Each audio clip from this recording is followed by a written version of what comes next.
Hello everyone and welcome to ESO Weekly for May the 3rd, 2013. Today is going to be a special episode because we've got two guest hosts. They are in a ever-popular podcast called Elder Scrolls Off the Record. So joining us today is Joe the Widget Wilson. Hello! And Evarwin. Hello! What's up, Shoddycast? You can tell they're rocking and rolling, man. Special people. Yeah, well, what kind of special, we'll let you decide on that. Yeah. Yep. I got my helmet on. I got the tinfoil. All right, Josh, so you've got the questions there, sir. Let's go and rock these guys and rip them a new one. If you guys have watched our interviews in the past, you know we like to seize our gamers and kind of size them up, see what they're all about. And yeah, because the thing about bringing guests into a show is you get different and unique perspectives. And we're going to see what kind of perspectives we're getting with the Elder Scrolls Off the Record here today. My first question to you guys is, why are you interested in the Elder Scrolls Online? Why am I interested in Elder Scrolls Online? Well, complicated answer for a simple question, but I'll keep it brief. I love MMOs, but I love the Elder Scrolls series, and I am very excited about how they're handling bringing the Elder Scrolls into an MMO format. So I think that'd be the simplest answer. Right on. Joe? It's the complete Elder Scrolls sandwich. Top layer of bread, you have the MMO. Bottom layer, you have the game mechanics. And then right in the middle, squishing all the meaty goodness, is the Elder Scrolls lore. Wow. That was the most delicious way I've ever heard the Elder or any game for that matter. I just ate and I'm already hungry. Yeah, I'm drooling right now. You are welcome. My next question for you guys is a very general question, because I want to know what your gaming library looks like. What is your favorite genre in gaming? Just hands down. I would have to say, without a shadow of doubt, it's third-person shooters. Right on. Evarwin, what about you? Role-playing games. For years, it's been role-playing games. Diablo 2 is one of the first role-playing games I ever played when that first came out. Dragon Age, certainly. I've got both Dragon Age with all the DLC for my Xbox. Oh, there's only one, sir. There's only one. Yeah. The second one, I don't know what you're referring to. The one that was supposed to be infused with awesomeness every time you touched a button. I think I read that in Game Informer once. Wow. Yeah. I love the cardboard cut out scenery and everything. It was beautiful. I like this guy even more. Yeah. All right. So those are some of my favorite RPGs of all time right there. Right on. And I have this crazy feeling that this next question is going to complement your guys' answers. What is the most important aspect of a video game for you personally? When you sit down to play a game, what are you looking for? And I've got some options here to help you along, and you can decide for yourself. Is it gameplay mechanics, story, setting, characters, choice and replay value, graphics, or other? Honestly, the choice and replay value kind of ties in with gameplay. But for me, it's all about the gameplay mechanics. If I can't have fun playing the game, why am I even playing the game? Evarwin? Yeah, you really can't let any one of those things slide. You can have, I think above all, it's got to have great gameplay. I think Joe's 100% right with that. But to be honest, I mean, if any one of those things is sort of lacking, then the game risks terrible failure. I beg to differ. I can give you one game that gives you a prime example of why that's not the case. Minecraft. I don't even know, I don't even know if you're 100% right on that, because the graphics in Minecraft are beautiful. They're Even absolutely horrible unless you use someone's built texture pack to it. Then they can get better, and your mod shaders. Sphinx. I don't know about that. I mean, it does look better than normal 8-bit graphics did in the NES. I mean, it's not completely 8-bit. Sure. I mean, who defines good graphics, right? It's such a subjective term. Like, That's true. everybody Good was point. coming off like the Elite beta footage that came out recently. People were absolutely tearing apart the graphics we saw in that beta footage, where, like, after I had seen it, that was definitely not one of my gripes. I thought your reaction, because I did see that video, I thought your reaction was extremely interesting. Because at a time when the video came out and everyone was saying, oh my god, this is going to fail, look at that crap, you were one of the first people to come out there and be like, I don't know what everyone's complaining about. Like, as is, even though this video may or may not be crap, I can't wait for this game to come out. It looks great. I can't wait to play this. What do you think will be that niche? And you guys had the opportunity to sit down and play The Elder Scrolls Online. If The Elder Scrolls Online is to survive, what are they going to do? What is that thing they're going to do differently? May I? Oh, please, go ahead. It's simple. It's The Elder Scrolls. There is no other game series in history that has a more rich environment and a more detailed story and back history, period. And from what we've played, The Elder Scrolls Online, it's got that. If I can add to what Joe had said, because he's 100% right, the IP itself is different enough that it's going to seriously differentiate itself amongst other MMOs out there.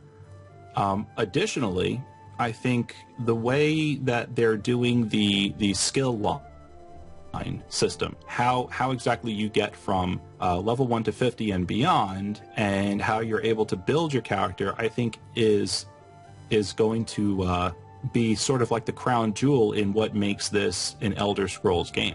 Definitely. The open play style is not done in an MMO. Not truly. All right, well, those were my questions. I think Kyle has got some lined up for you now. So I guess going more on to that, since you guys have had a chance to play this game a few times, the questing in ESO, how would you compare that versus the questing in test games? Since that is like pretty much one of the most important parts of an MMO, excuse me, is questing. As of right now, from what we saw the alpha in October in the very early beta back at PAX East. So the questing system can change dramatically from now until the point of release. From what I saw, though, it's a lot different than your typical MMO where you have the symbol and everybody's based in a town. You go collect all your quests really quick and you run off in the wild and do your thing. A lot of the quests that I saw in the island that we played on was spread out. There was like a pouty little orc sitting in a corner, crying about his lost sword. You go talk to him and he'll, ask you to help him out. There's even quests that we found that were activated from a dead body. We found a note, things of that nature. So, I mean, it's not exactly as indirect as like Skyrim is, where you just gotta randomly talk to a villager and they might, have you do something. Because it's an MMO environment. If you did that, you're never, ever, ever going to level up. It's too big. But in the game, they do give indicators, like a glow around an object or a glow around a person that does indicate they do want to talk to you. There's not one way that you're going to get your quests. I mean, there is the traditional sense in MMOs where you get a quest from an NPC. That happens a lot, of course. But a lot of times, the more you talk to an NPC as well, the more you engage in dialogue, the more quests you end up picking up from that person. Yeah, so it's not like your choices. Yeah, exactly. So it's not like you've got a menu on the left-hand side that says, the title of this quest is here, and just select that and hit accept, and the second one is right here. No, the more you talk to an NPC, the more quests you actually end up getting. So there's ways of getting quests by talking to NPCs. You'll see. We've seen NPCs on our mini map where you talk to them and they'll give you a quest as well. Like Joe said, sometimes you'll find a dead body in the middle of the wilderness, or you'll pick something up and the item itself gives you a quest. So I was extremely excited with how different, the many different ways in which I was picking up quests and how natural it felt. The natural way of getting quests felt very Elder Scrolls-like, and the fact that I was able to get a little direction when I was looking for quests was a nice marriage of the Elder Scrolls and the MMO gameplay. Not just that and how you get them, but I noticed a lot like none of the quests that I played at all were your typical grind quests that you find in MMOs. Yeah. Go get 16 rat tails and bring it to me because I want to make a pasta out of it. Bare asses. Yeah, well, that element too. That doesn't happen from what I saw, and if there was that kind of quest, I don't remember it because it was so well blended in with other quests that I never even noticed. Yeah, a lot of the quests feel heroic.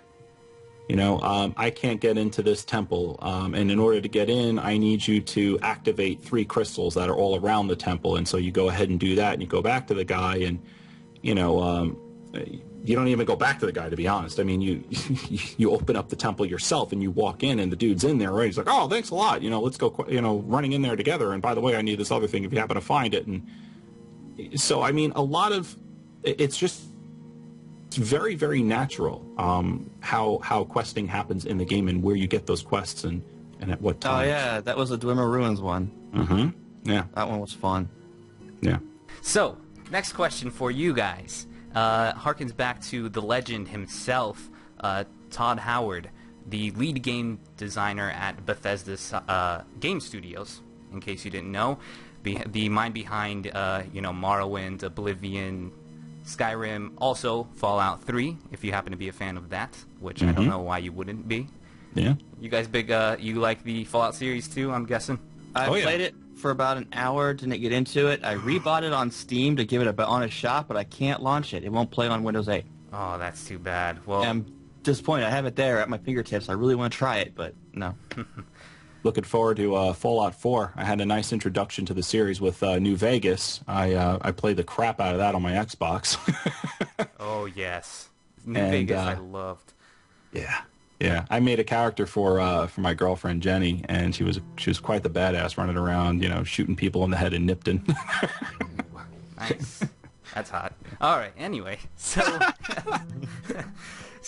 yeah, Todd Howard has always said what has made the RPGs that they've worked on so fun for a lot of gamers is the fact that it pushes the boundaries. And what he means by that, he gave an example, and the example he used was actually Fallout 3. They've noticed whenever they've sat down gamers to test their games, no matter what happens, whenever a character gets their first weapon handed to them in a game, they're going to attack the first person they see, whether it be an ally or what have you. So in Fallout 3, you know, you get the BB gun, and the first person you're going to shoot is your dad who's standing next to you. And so they went out of their way to record dialogue in case that happened. So, you know, Elder Scrolls gamers in general are used to this pushing the boundaries of player freedom as far as, you know, that cabbage cart over there. If I put a dead body in it, can I roll it down the mountain? If I take out my bow and arrow and shoot a bird in the sky, will I actually be able to shoot it, or will the arrow just phase right through it and, oh, nothing happened? You guys play tested the Elder Scrolls Online. Obviously, we are not going to get that level. I mean, we're bringing over to the MMO space, so we can't compare it exactly to a single player experience like that. I hope that's obvious. I hope that's obvious to a lot of gamers. I'm just making sure to spell it out because I know there's people who think that.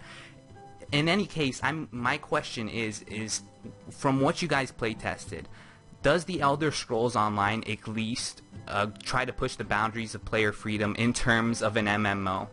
Are there any examples of any small things like that? It could be anything from like picking up a sweet roll to, you know, something bigger. The sweet roll, yes, it did that in October. I found one in one of the houses we were in Varwin. Mm-hmm. We played it because when we played in October, we started out as Norse, and you start out on a little island in Skyrim. And I did find a sweet roll, and I was able to pick it up. It was sexy, but this is my sexy sweet roll. But what this game I think is by far and above was going to stand out as pushing the boundary, especially depends on how you look at it, pushing the boundary of like a single player experience or the boundaries of MMOs. They are two different game styles altogether. So when you're looking at it from like pushing the boundaries of MMO, the actual gameplay pushes the boundary of MMO and shatters it and what it can do. And the fact is that the class that you choose is not really so much a class. I think what we start calling on the show, Varwin, a foundation. Yeah, template. A template.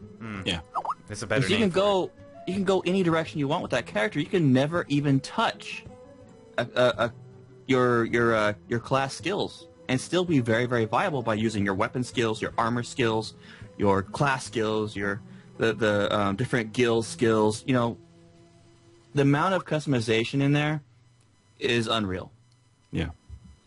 No, I wasn't picking up plates off of tables and kicking them around the Jarl's house in this game when I play tested. What I was doing is I was experiencing more freedom in that MMO than I've ever experienced ever. And how did that happen? Through customization of my character was number one. There's so many choices. All right, so like when you open up Skyrim, okay, you know the first time you did that, you were just astounded and possibly paralyzed with the amount of choice that you could have put that one point into. Oh, definitely. And we literally had the whole sky. That's nothing. I'm telling you right now, that is nothing compared to what you can attain in Elder Scrolls Online as far as character customization is concerned. There's got to be, like, conservatively speaking, there's got to be 5 times more choices. Not just that. I could go on all night about the integral details of what those choices, those ramifications can do. It's not just the skill trees you have to choose from, but for instance, each skill can be leveled up and can be put into a morphed phase or a morph skill. Yeah. When you level a skill up to a certain level, you can morph it. It branches off into a different tree and changes that skill. Yeah. But you don't level all the skills that you choose. You only level the 5 skills you put on your hotbar to use. And it also, then you combine that with your weapons and having to level them up when you use them, your armor abilities. The amount of mixing and mashing and just the freedom to play the game how you want to play and be viable in every shape and form is what's going to set this game far and far apart from anything else. Yeah. So you may not be able to pick up, the plates that you see on the table. I seriously doubt that's going to be, a mechanic in the game. However, as far as an MMO is concerned, the amount of freedom that you have for character customization is unlike anything else that we've ever seen, and I don't think we're about to see this anytime soon. Not to mention the fact that there's this thing in Elder Scrolls games. You run in a direction, and it's an Elder Scrolls game when you've run in a direction and you don't know what you're about to get into, but you know you're about to get into something, and it happens. It happens every single time. Every single time you pick a random direction out in an Elder Scrolls game and you just go, you find the most unbelievable amount of adventure that you've ever expected, and it wasn't tied to a quest. It wasn't tied to a piece of armor or a piece of gear. It's just the feeling of exploration and not knowing what's out there and going out there and finding it and having a great time and being faced with, overwhelming adversity and conquering and overcoming it, and at the end of the day, opening up a chest and saying, yeah, I'll take that. That's an upgrade. That was in the MMO. And not until did I experience exactly that was I 100% okay with this being an Elder Scrolls MMO, and I felt it. I got it. Wow. I got sick and tired of questing, and I said, Joe, I'm just going to run in a direction. And he said, all right, buddy, go ahead. You remember that, Joe? Yep. I ran, and I didn't stop running. He didn't. Either. And for an hour, that 1 hour, I tell you, that 1 hour, I had more fun in that game than I did with any quest, any direction I was ever given. And I never was looking for, I wasn't questing for a sword or questing for a piece of armor. I was questing to have fun, and I found it. I was out fighting stuff, like I always do, and I just hear Ivarlin in my ears as we were on Skype, right next to me. Oh my God, look at this! Oh, cool, look at this! Oh! All the shinies, right? Yeah. Oh man, I won't lie to you guys. That whole freedom speech right there, I shed a manly tear. That was beautiful. That was beautiful. I'm tearing up. Kyle, can you take it from here, please? Oh God, butch up, buddy. All right, so let's move away from the whole PvE side and move on to the PvP side. Especially this is towards Joe, since he is very much attuned to the mechanics side of the games. This is it's been bothering me, the fact that they have way shrines in Cyrodiil. I feel like, I know it's a big area and everything, but I just feel like there should not be any way shrines whatsoever in Cyrodiil. They should just be done away with, except for like maybe one in the safe zone where you first spawn in for your territory's place. But what do you think? Should there be way shrines at all to just be warping around whenever you want to whatever keep your alliance owns? Judging by the size and scope of what we've seen on the map and what they've told us about Cyrodiil, I think it becomes a necessity. Because as much fun it is to take a direction and run for an hour, it's not so much fun when you know that your guildmates are at a keep on the other end of Cyrodiil and you have to run 6 hours to get to them. By the time you get there, they're done, the war's over, moved on to where you just came from. Okay, on the opposite side of that, though, how are you going to combat zerging with way shrines, since you can pretty much just put in all chat or whatever chat, saying, okay, let's meet up at this keep, and then 200 people meet up at one place and just start zerging everything? So that's the thing is that we don't know how that's going to play out. They've been very tight-lipped about those kind of mechanics, what kind of chat will be available. There may not even be an all chat. We don't know if the way shrines are going to be in correlation, as far as I know, in correlation with keeps that you are own and control within that have the necessary resources connected to it. From what little that what we've noticed or what we've been told is that all the different keeps are based on territory. And you control a territory, and whatever territory is controlled by these or connected to these keeps, you get certain benefits by resources. Kind of like, in a small way, kind of like PlanetSide 2 mechanics. I don't know how... I really can't answer this question because I don't know enough details on how they're going to really be implemented. Just saying that, yeah, there's going to be way shrines in there, there's going to be in the world, is kind of folly because we don't know how the mechanics are going to be with them. It's just, there's no way to answer that. Yeah, right. Yeah, we don't know how exactly the way shrine thing is gonna work with PvP, and a lot of it too. You know, like Joe was saying, they haven't really said much about PvP. I think the most information we've ever received on PvP happened, what, Joe, a couple of weeks ago, right, guys?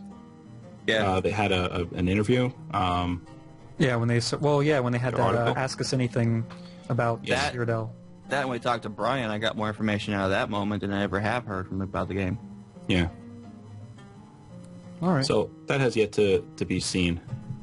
Yeah, I just hope there is some way to just keep the way shrine thing from just creating all out zergs everywhere, because I mean that's never been fun. That's why I didn't really get into Guild versus Guild, or what was it? Guild Wars. Yeah, what was their system? World v. World. Okay. Yeah, I couldn't get into it because there's nothing but a massive zerg fest, and even then, like when you have more than like 50 people on a screen in that game, your frame rate just tanks. It just couldn't handle zergs. I'm pretty sure they are testing for that kind of elements, because that's like game test. That's like 101 is you got to avoid that kind of mechanics. That's what playtesters are for, you know. Well, I mean, just the simple fact that they say that you can have 200 players on screen and run fine on pretty much most machines, high and low end, is, you know, gets rid of that one concern that you mentioned about the 50 people on screen in the other game. As far as way shrines go and how that's going to work with PvP, I'll tell you, in the PvE content, way shrines are great. Mm-hmm. You know, you can go from wherever you are to a way shrine and it costs money, or you can go from one way shrine to another and it's free. Some form of fast traveling has been in every single Elder Scrolls game, all the way back to Arena. At least some form of it. A great example of that in Morrowind would be, you know, going from the Mages Guild to another Mages Guild. That's there, and Silt Striders as well. So there's always been some form of that, and I think it's necessary in this game because of, like Joe said, it's so big. In PvP, I think it's absolutely necessary because of the size of Cyrodiil. It's going to be absolutely massive, and you know, like Joe was saying, you know, if you want to help your alliance, you got to help them now. You can't help them, you know, in the time it takes you to go from point A to point B on foot or on horse. It's just not feasible. Yeah, especially in a game that has 3 factions. The other concern I had, though, was with, say, you're trying to take over another alliance's keep, but they can just keep respawning at those way shrines. That's why I was kind of hoping that they would have some kind of contested system like they have in other games, where once something has been like started getting destroyed in keeps, then that way shrine shuts down. Yeah. One thing I can see a possibility for this, Kyle, is not having way shrines in the keeps or even near them, but positioned in the wild between keeps. That I would be okay with. And also, I don't care about way shrines if they give me my pygmy Silt Strider mount. That's all I want. Another way you could do it is by, and this is pure speculation at this point. We've entered the realm of speculation, so listener beware.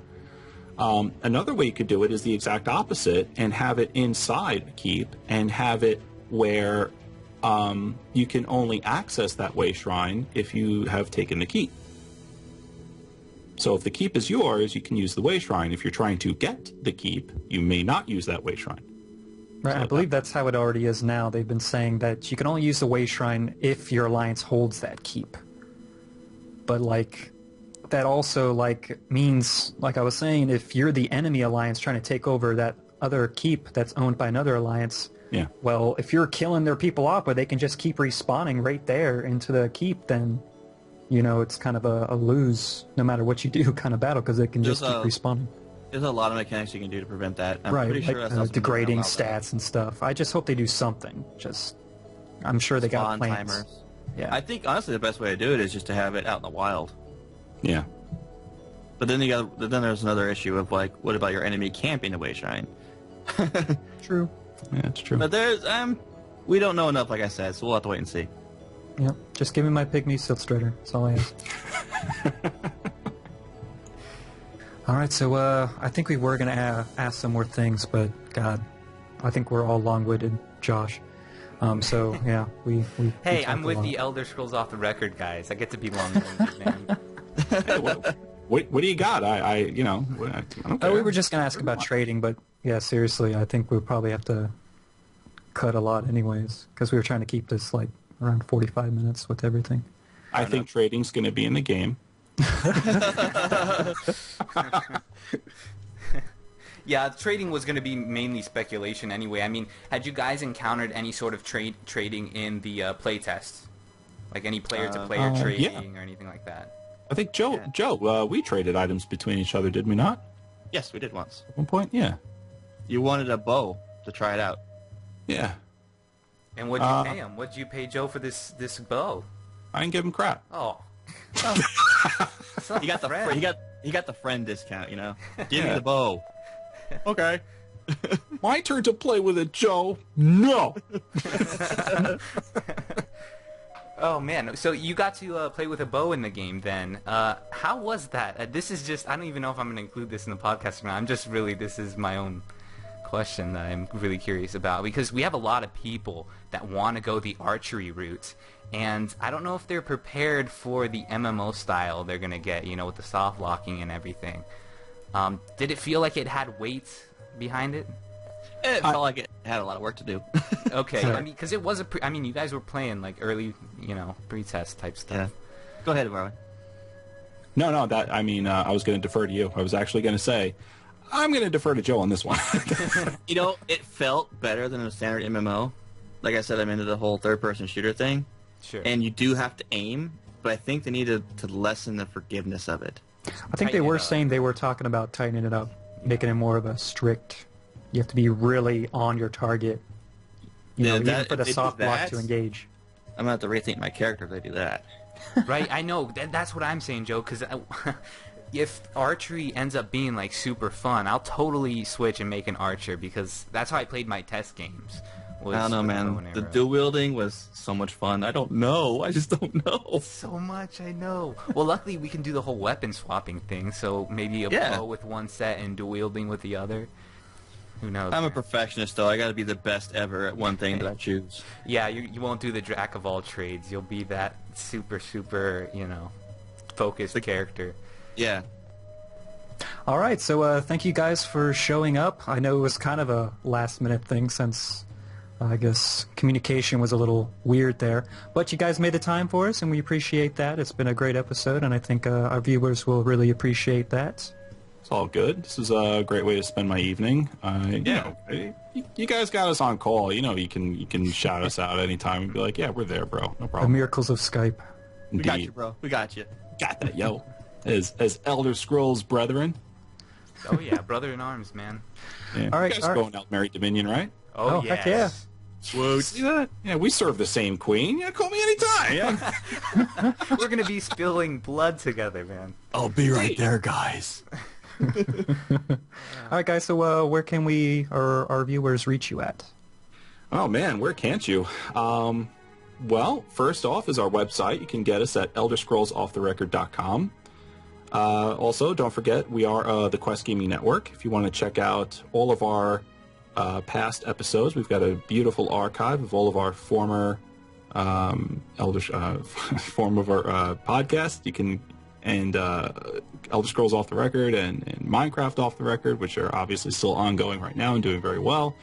You can go to questgamingnetwork.com, and we have all that information there for you. All right, guys, go into iTunes and search for Off the Record. You can find both of our shows that way. Yeah, it's very true. We're in iTunes. What else? Stitcher Radio.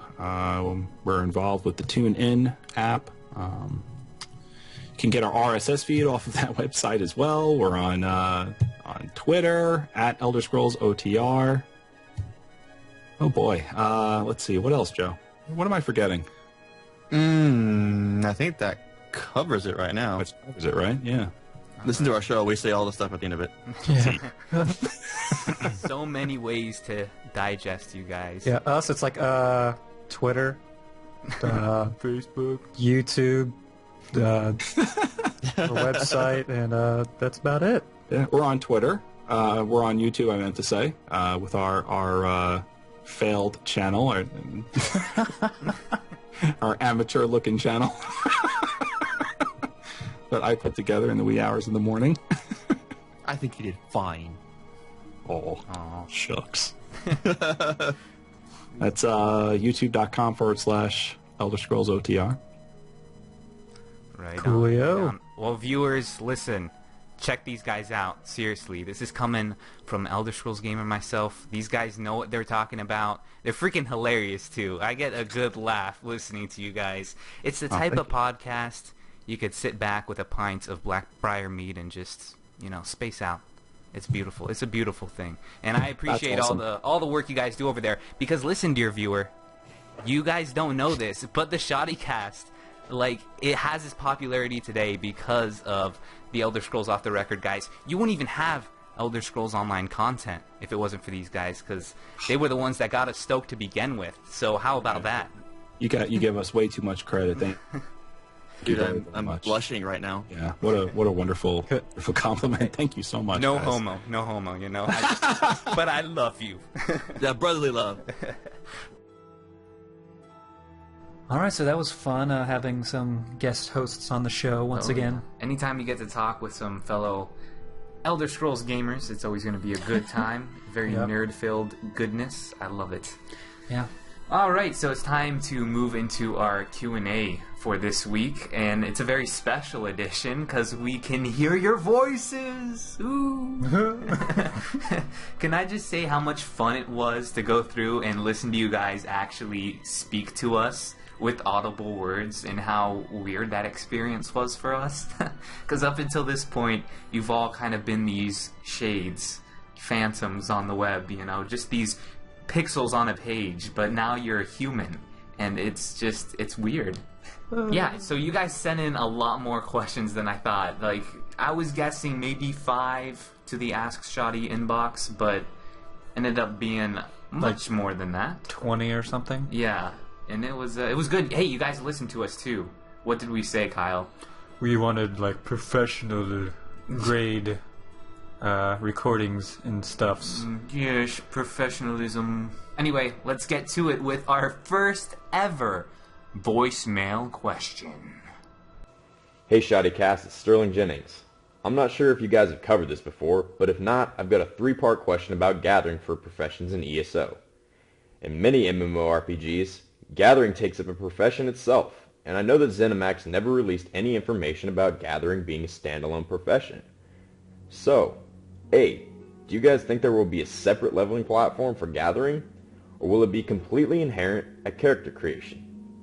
B, regardless of your answer in Part A, how do you guys feel gathering will go? Will it be the classic test style of clicking E through a field to gather herbs? Or will it be like the majority of MMOs with a timed quote-unquote casting bar to pick up materials? And lastly, C. Do you guys feel that the market or auction house will be flooded with materials due to the sheer number of players on the mega server, therefore making materials so cheap that it would almost be more efficient to buy them than to do it yourself? Yeah, so crafting. We've talked a lot about crafting in the past, but we don't talk too much about gathering. What do we know about gathering in ESO so far? Oh, God. From past test games and looking at gameplay, be it NDA breaking or not, it looks like it's going to be inherent. Like, there won't be any gathering skill line or anything that you have to level up. Yeah. Oh, they even said, actually, while...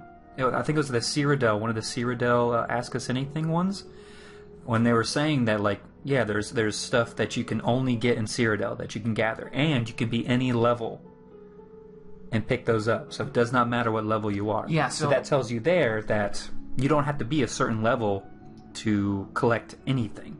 So there you go. Okay, I like that a lot. And we talked about this. Like, we always want to remove these artificial restrictions. You know, that's what good game developers do. And in MMOs, we're used to that whole skill, like, meter sort of thing. So you have to have a skill of 200 to mine iron or something stupid like that. It's like, why can I pick this herb, but I can't pick this herb? Sure. Is it harder to tug on the roots of this one or something? Yeah. If anything, if you want to make a crafting material more rare or harder to get, just make it in a place that is naturally harder to get to. Yeah. And I think also, along the whole gathering thing, they mentioned the fact that you can collect gathering materials from, like, shops and stuff like that. And Right. I don't know exactly what they meant by that, if you can buy them from the vendor at the shops. Like, say you go into an alchemy shop, can you talk to the alchemist and buy, Death Bell or something like that? Or do you walk into this alchemist place and pick the Death Bell off the table, or something like that? Or find them in barrels? I don't know. Do I hope to see that? Most definitely. That'd be awesome. But I have a feeling we maybe won't see that until there's a crime system in the game. True. So the first part, it will most likely be inherent to your character, so you won't have to level a skill line or anything in gathering. What was the second part? Second part, he's asking if, when you walk up to, say, a herb on the ground, like you're going to pick some Nern roots, in MMOs, you usually have to wait a certain amount of time. This meter ticks up as you wait while your character gathers it. Okay. In test games, we get to go up, press E or press A if you're on the Xbox or whatever, and you instantly harvest it. You don't have to wait for the stupid meter. And his question is, what would we rather have it? I'd rather have you run up and just snatch it. I don't even think there's going to be an animation for gathering stuff. Yeah. It might even be just a loot box or a loot table pops up, and you just collect it, I guess. If there's multiple items. Yeah, and I would love to see it harvest. Like, when we get that in MMOs all the time, you mine a copper vein and the copper disappears and just the stone is left, I would like to be able to run up and just snatch it. It's weird though, because in I don't know. Skyrim, It's just, when you have those animations, it just makes you so much more vulnerable, especially in a PvP situation, or you're out in a very high level area. If you're there having to wait for a mining animation to get your crap, well then you're just setting yourself up to be completely obliterated. How clunky did the mining animation feel in Skyrim? Do you remember God, that? it was like 9 ticks or something you had to do. It was 9 ticks, Tink. and the way your character just went about doing it was unnatural, and you were locked in. You couldn't just stop mining at any second. And the animation took so long to do. It was unbearable. So let's hope. I want it quick and easy. That's Very what quick. Third part. Do we feel it's going to be flooded on the auction house? Assuming there will be one. It depends. I guess it depends how much the recipes take of a certain object. They could require 20 Nernroot or something to do this specific alchemy potion. I hope they don't do that. That'd be not game breaking, but I'm just unrealistic. Saying, there's ways they can limit, I guess, the quantity of an item on the auction house based on how much of that item it takes to use. if that makes any Yeah, sense whatsoever. I know what you mean. So there's ways they can go about keeping this from happening. But really, I think you're only going to see a lot of the lower end materials, the most common ones you can find pretty much anywhere. Those you'll find flooding the auction house. But there's really high end crafting materials in the game that you can only get, be it in like contested parts of Cyrodiil and inside big instances and stuff like that. So those people are not going to want to sell because they're going to want to use them. But if they are selling them, then they're going to be pretty expensive and few and far between. So there's going to be ways around that issue. I will say they will have their work cut out for them economy-wise, and we know developers like MMO dev teams have a dedicated person that just focuses on the economy of the game. It's one of the hardest things to predict what's going to happen. Oh, because it's a living, breathing thing. Exactly. Honestly. You need a degree to do that sort of stuff because the amount of balancing it takes to have an actual in-game economy, once you start thinking about it, it's mind-boggling. But I'm sure they'll work it out. I haven't played an MMO to date that has got the economy wrong. I feel like they've got that down in MMO, so I wouldn't worry too much. Hi there, ShoddyCast. My question for you guys is a little more personal. I'm interested in knowing what kind of characters you're most looking forward to playing in the Elder Scrolls Online. Assuming that you've already planned your first character, of course. Also, what are your plans for that character? Are you more into roleplay, PvP, or what? Thank you so much for answering, and also keep it up with the awesome videos. Bye! Awesome videos. Did you hear that? Awesome Skip videos. straight over good and over great to awesome. Yeah. Yes. Alright, so Kyle, you always love talking about your characters, so I'll let you run with this one. God. Just real keeps briefly. changing. Because, it's always going to change. So just real briefly, what kind of character are you making? Josh makes fun of me because I always change it. Well, I know it's going to be a Khajiit because we're going to be on the Aldmeri Dominion. I know half of you just went, ugh. But, Well, 2/3, maybe. I don't know. But yeah, it's going to be Khajiit. It's going to be a Nightblade. There's going to be sneaking elements, but I've been really thinking about healing. So I'm definitely going to be having a weapon swap of both dual daggers or swords and then a restoration staff. Yeah, as I said with when we were talking to the Elder Scrolls Off the Record guys, it depends on what's going to be the most fun for me. Mm-hmm. You know, and what has been the most fun for me in test games traditionally is the bow and arrow.